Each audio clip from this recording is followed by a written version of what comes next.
여러분, 하나님을 예배함에 있어서 우리 찬양이 정말 중요하다라는 것 아마 말할 필요가 없을 것입니다. 예배만이 아니라 우리의 영적 전쟁에서도 사실 하나님을 향한 그 찬양은 너무나도 중요합니다. 성경은 하나님이 찬송 중에 계시는 분이다라고 그렇게 소개하고 있습니다. 이스라엘의 찬송 중에 계시는 주여, 주는 거룩하시니이다. 이 말을 직역하면요, 여러분, 주님은 이스라엘이 부르는 찬양 위에 거주하시며 살고 계신다라는 것입니다. 우리 하나님께서는 바로 우리의 찬송 가운데 거주하며 또한 계시다라는 것이에요. 그렇다면 여러분, 우리 하나님께서는 찬송 중에 거하십니다. 그러므로 하나님께서 계시는 그 모든 곳에는 언제나 찬양이 있습니다. 하나님의 그 영광 보좌에서는 또한 그 찬양이 떠나지 않습니다. 우리는 감사함으로 그의 문에 들어가며 찬송함으로 그의 궁정에 들어갑니다. 여기서 궁정은 어디냐? 하나님의 보좌가 있는 곳입니다.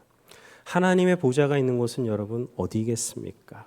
성전으로 말하면 법궤가 있는 지성소가 됩니다. 그러므로 우리가 하나님의 임재가 있는 지성소로 들어가는 그 걸음에는요, 항상 찬양이 있는 것이에요. 왜냐하면 우리 하나님께서는 바로 찬송 중에 그 찬양 가운데 계시는 하나님이시기 때문입니다. 요한계시록 4장을 보게 되면요, 요한은 하늘의 그 열린 문으로 들어가서 하나님의 그 영광의 보좌를 보게 됩니다. 천상의 그 예배를 드리는 그 장면을 사도 요한이 목도하게 된 것이에요.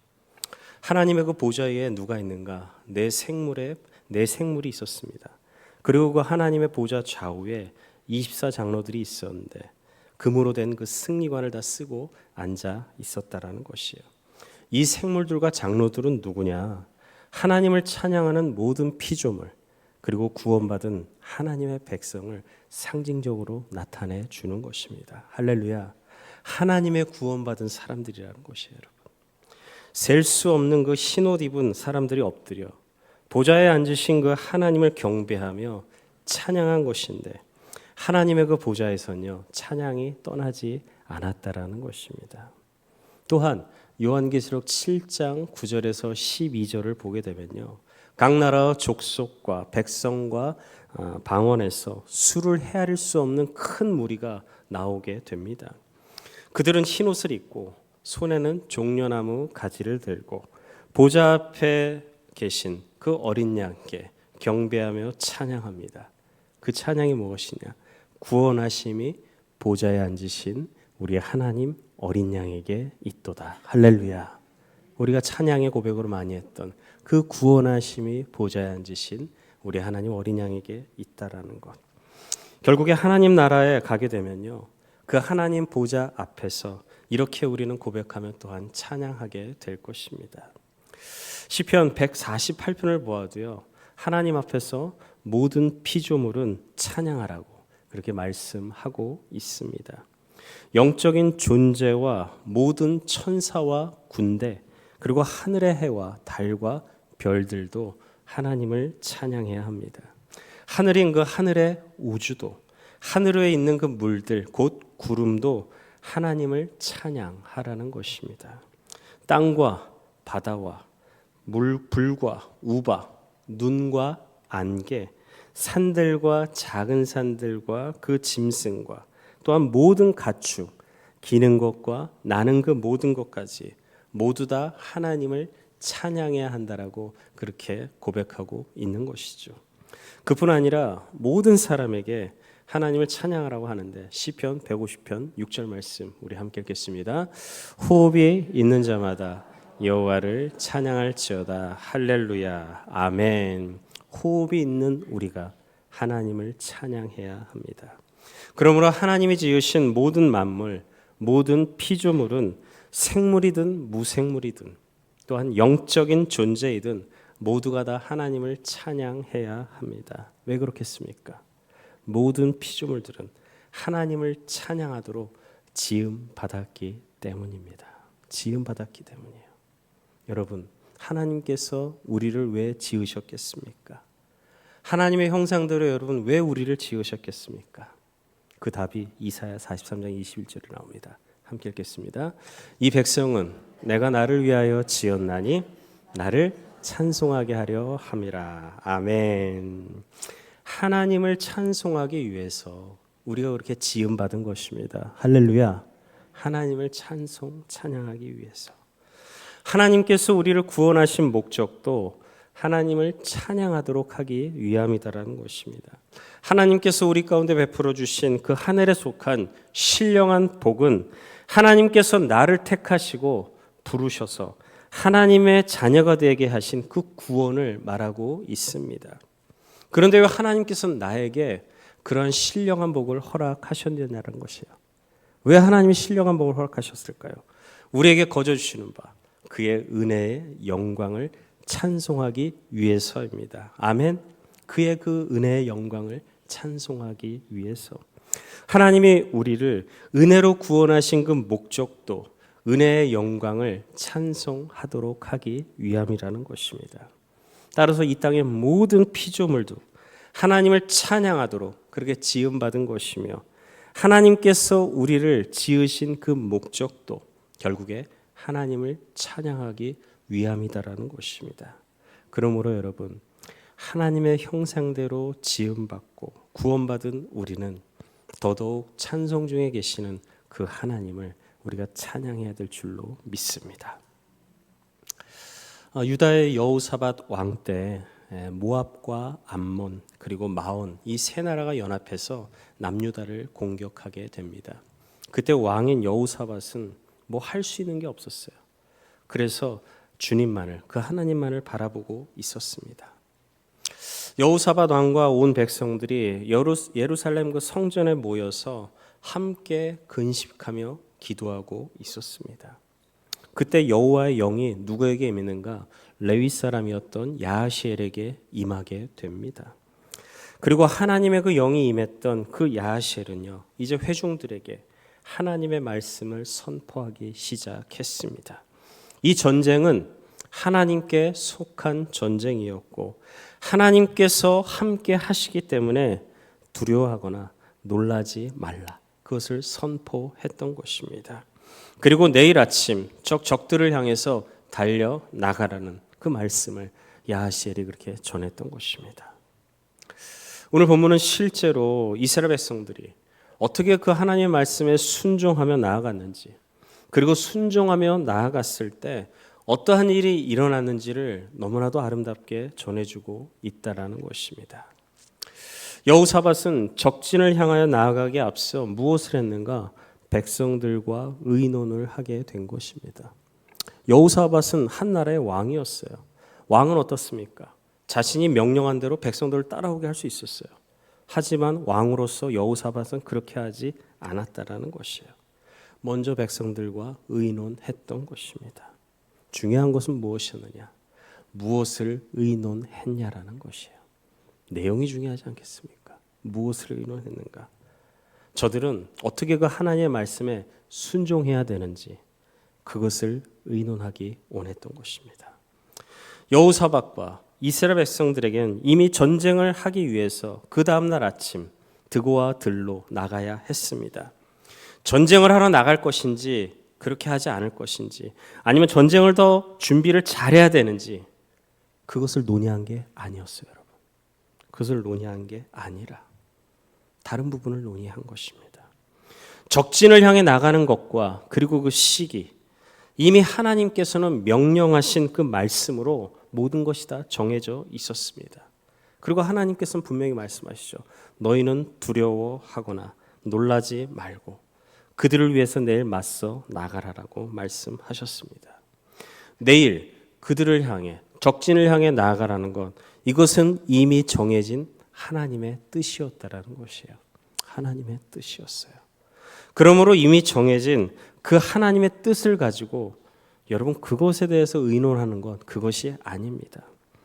마귀가 틈을 타서 그 하나님의 뜻을 거스를 수 있는 그런 결정을 내더라도 우리를 충동질할 수 있기 때문에 정해진 그 하나님의 뜻 갖고 의논하는 것이 결코 아니에요. 하나님의 뜻을 따를지에 대해서 의논하는 것이 아니라 무엇입니까? 순종을 위해서 우리에게 부여된 그 하나님의 말씀을 어떻게 잘 지킬 수 있을까? 그 순종을 위해서 함께 기도해야 했습니다. 그리고 저들은 하나님의 말씀을 들었죠. 우리 주님이라면 어떻게 하셨을지. 하나님의 뜻이 확인되고 결정되면 결국엔 어떻게 효과적으로 그 말씀에 순종하며 나아갈 수 있을지, 오히려 이 부분을 우리가 맞대고 머리를 맞대고 의논할 수 있어야 해요. 그래야 동기부여도 더 잘 될 수 있고요. 그 가운데 기쁨과 감사함으로, 그 기대하는 마음으로 우리가 모든 것을 또한 잘 이루어갈 수 있다라는 것입니다.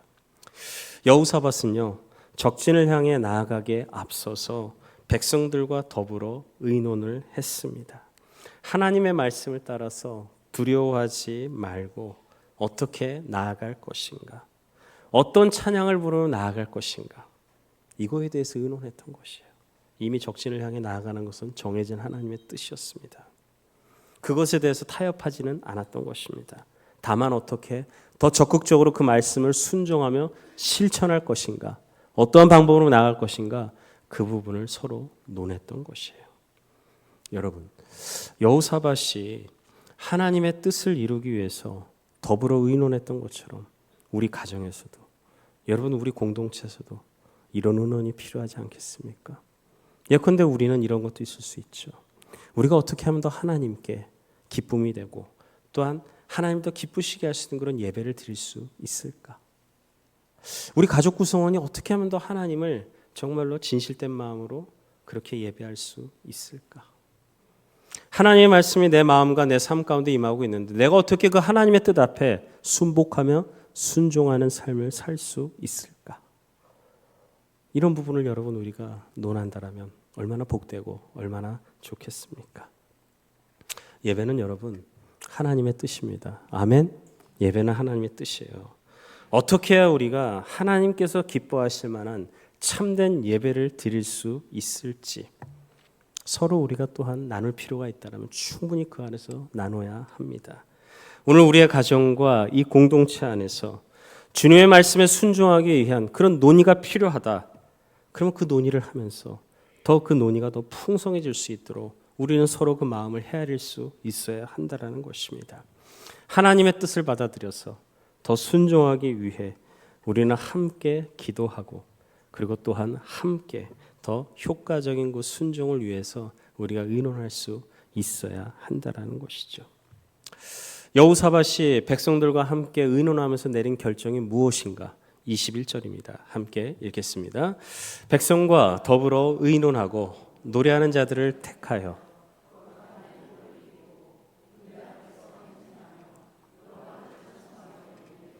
여호와께 감사하세 그의 인자하심이 영원하도다. 아멘. 먼저 노래하는 자들에게 예복을 입혔던 것입니다. 거룩한 예복을 입혔다라는 것은 여러분 무엇입니까? 우리 찬양대처럼 가운을 입은 것이에요. 근데 여러분 생각해 보십시오. 지금 저들은 전쟁을 앞에 두고 전쟁을 향해 나아가야 됩니다. 그런데 거룩한 옷을 입혔다라는 것. 분명 저들의 손엔 무기가 들려야 되잖아요. 근데 오히려 가운을 입히고 거룩한 예복을 입혔다라는 것입니다. 뭔가 좀 이상하지 않습니까? 무기로 무장을 해야 되는데 방패와 또한 무기가 있어야 되는데 말을 타고 깃발을 휘날리면서 전장 앞으로 나아가야 되는데 지금 여호사밧과 백성들은 어떻게 했는가? 노래하는 자들을 앞에 세워서 그렇게 전진하고자 했다라는 것입니다. 그러면 이들이 어떤 찬송을 불렀겠습니까? 어떤 찬송? 여호와께 감사하세 그의 인자하심이 영원하도다. 아멘. 여호와께 감사하세. 왜 저들이 여러분 여호와 하나님께 감사의 찬양을 올려드렸겠습니까? 왜요? 이 전쟁은 누구에게 속한 것이에요? 하나님께 속한 전쟁이었기에 저들은 승리를 확신하면서 여호와께 승리의 감사의 찬양을 이미 올려드렸던 것입니다. 그리고 여호와의 그 인자하신 성품을 저들은 찬양했습니다. 이스라엘 백성들이 드고아의 그 들판에서 영화로우신 그 하나님을 기쁜 마음으로 찬양하고 있습니다. 그 넓은 그 들판에 상상해 보십시오. 우리 옆에 이 김제 평화에서 우리가 그 영화로우신 그 하나님을 찬양한다고 해 보십시오. 그 찬양이 사방으로 흘러나가기 시작할 것입니다. 얼마나 영광스러운 그 모습이 그 들판 가운데 임하고 있었겠습니까? 그 노래와 찬송이 시작될 때 하나님께서 역사하기 시작한 것이에요. 22절입니다. 함께 읽겠습니다. 그 노래와 찬송이 시작될 때 여호와께서 복병을 두어 유다를 치러 온 암몬 자손과 모압과 세일산 주민들을 치게 하심으로 그들이 패하였으니. 아멘. 노래와 찬송이 시작될 때 하나님께서 숨겨두신 복병들이 일어나서 지금 뭐예요? 유다를 치러 온 암몬 자손과 모압과 세일산 주민들, 이 모두를 다 격퇴하게 하셨다라는 것입니다. 할렐루야. 성경은요, 저들이 패배하게 된 그 시점을 하나님께서 언제 적들을 물리쳐 주셨냐? 언제예요? 하나님을 찬양할 때였습니다. 아멘. 하나님을 찬양할 때, 하나님께 감사의 찬양을 올려드릴 때, 하나님의 그 인자하심을 저들이 노래했을 때 하나님께서 유다를 침공했던 그 적들을 다 물리쳐 주셨던 것입니다. 한 사람도 피한 자가 없는 만큼 아주 거대한 승리를 거두게 된 것입니다. 그러다 보니까 저들이 전쟁에서 이기고 난 그 전리품을 취하는 데만 해도 무려 사흘이나 되는 그 시간이 필요했다라는 것입니다. 남유다는 손에 피 한 방울 묻히지 않고 아주 큰 승리를 거두게 된 것입니다. 여러분, 우리가 찬양을 부를 때 하나님의 그 찬양 가운데 그 영광이 드러나는 줄 여러분 믿으시기 바랍니다. 우리 하나님께서 여러분 역사하시면요, 모든 악한 것이 다 떠나갈 것이고 나를 결박했던 그 모든 것들이 다 풀려지게 될 것입니다. 찬양 가운데 또한 그 하나님의 뜻과 그 하나님의 일하심이 분명하게 나타나는데 시편 149편 6절 우리 함께 읽겠습니다. 그들의 입에는 하나님에 대한 찬양이 있고 그들의 손에는 두 날 가진 칼이 있도다. 아멘. 성도들의 입에는 뭐예요? 지금 하나님을 향한 그 입술에 찬양의 고백이 있어요. 그 찬양 있는 자들에게 지금 뭐예요? 두 날 가진 그 칼을 줄 수 있게 했다라는 것입니다. 그렇습니다, 여러분. 입술에 그 찬양이 가득한 성도들에게 결국 하나님께서 그 놀라운 하늘의 권세, 그 하나님의 권세를 허락해 주신다라는 것입니다. 우리는 그렇기 때문에 찬양 가운데 그 하나님께서 주시는 그 하나님의 권세를 쥐고 우리는 우리의 싸움, 그 영적 전쟁에 우리가 임할 수 있어야 합니다. 영적 전쟁을 하는 그 성도의 입에는 찬양이 결코 떠나지 않는다라는 것입니다. 또한 찬양을 부를 때 원수들이 점점 잠잠해지게 되는데 시편 8편 2절입니다. 함께 읽겠습니다. 주의 대적으로 말미암아 어린아이들과 젖먹이들의 입으로 권능을 세우시며 이는 원수들과 보복자들을 잠잠하게 하려 하심이니이다. 아멘.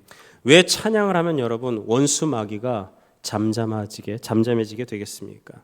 찬양은 바로 우리 하나님께서 세우신 권세이기 때문입니다. 할렐루야. 하나님의 권세, 하나님의 권세예요. 그래서 우리가 찬양을 하게 되면 잠잠하게 될 수밖에 없어요.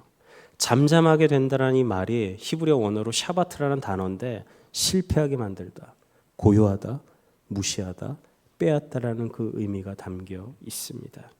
그러니까 우리가 하나님께 찬양과 그 경배를 드리면 사단의 모든 계략은 다 실패로 돌아갈 수밖에 없다라는 것이에요. 우리를 넘어뜨리려고 참수하는 그런 자들이 다 넘어질 수밖에 없다라는 것입니다.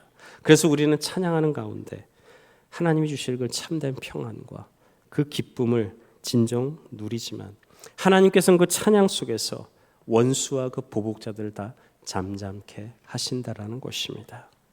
시편 71편 24절 우리 세번역 성경 버전인데 함께 읽겠습니다. 내 혀도 온종일 주님의 의로우심을 말할 것입니다.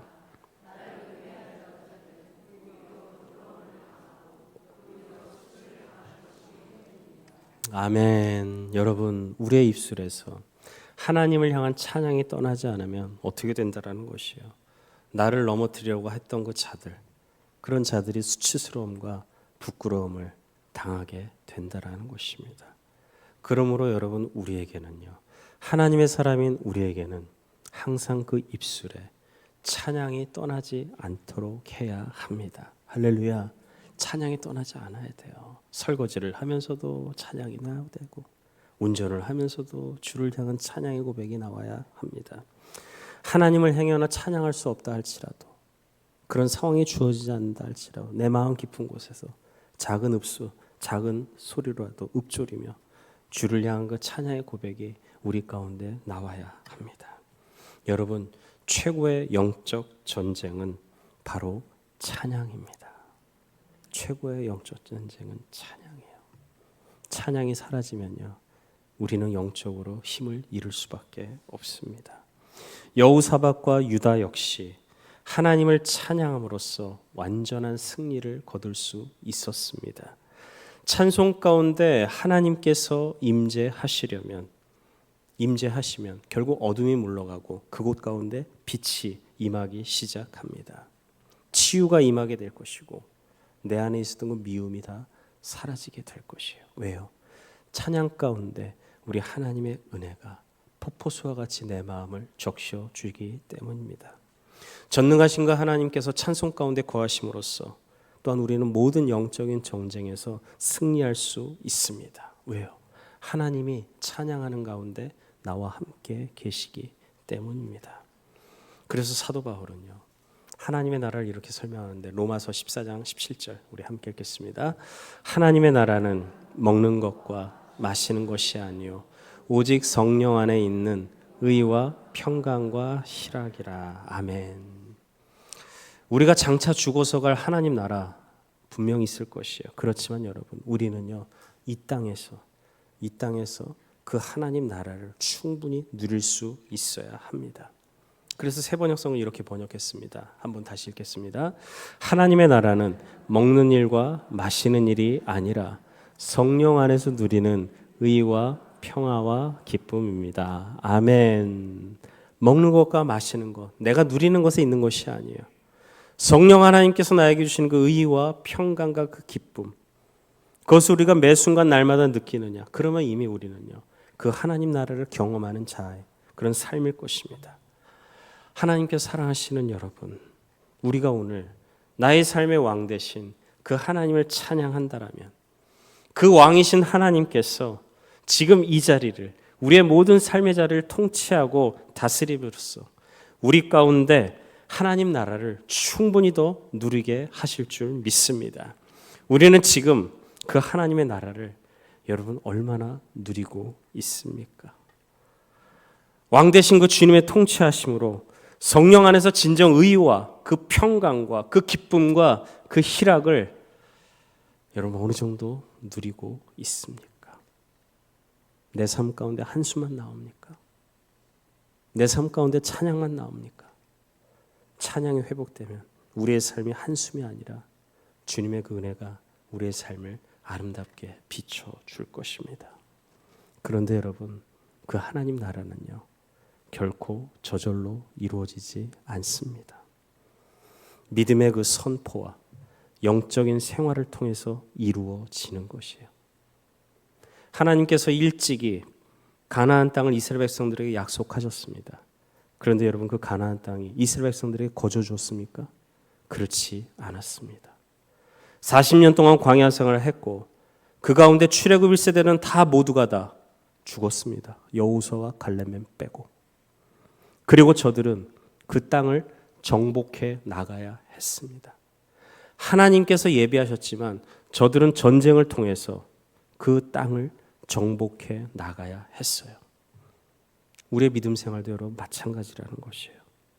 우리가 진정 하나님 나라를 누리기 위해서는요, 우리 가운데 영적인 전쟁이 있다라는 것을 우리가 알고 있고, 또한 그 가운데 우리 가운데 승리를 주실 그 주님을 찬양해야 합니다. 진정 내 삶 가운데 승리하기 원한다라면 여러분, 하나님을 향한 찬양, 그 하나님을 향한 찬송을 여러분 쉬지 마십시오. 예수님께서도 하나님의 나라는 침노하는 자의 것이다라고 분명히 말씀하셨습니다. 거저 주시지 않습니다. 적당히 신앙생활하면요, 하나님 나라는 가서도 누릴 수도 없고 여기서도 누릴 수 없습니다. 우리의 왕 되신 그 하나님을 찬양할 때 그 가운데 하나님께서 우리의 찬송이 되어 주시고 함께 하심으로 말미암아 성령 안에서 우리가 날마다 순간순간마다 그 하나님 나라를 임하게 하실 줄 믿습니다.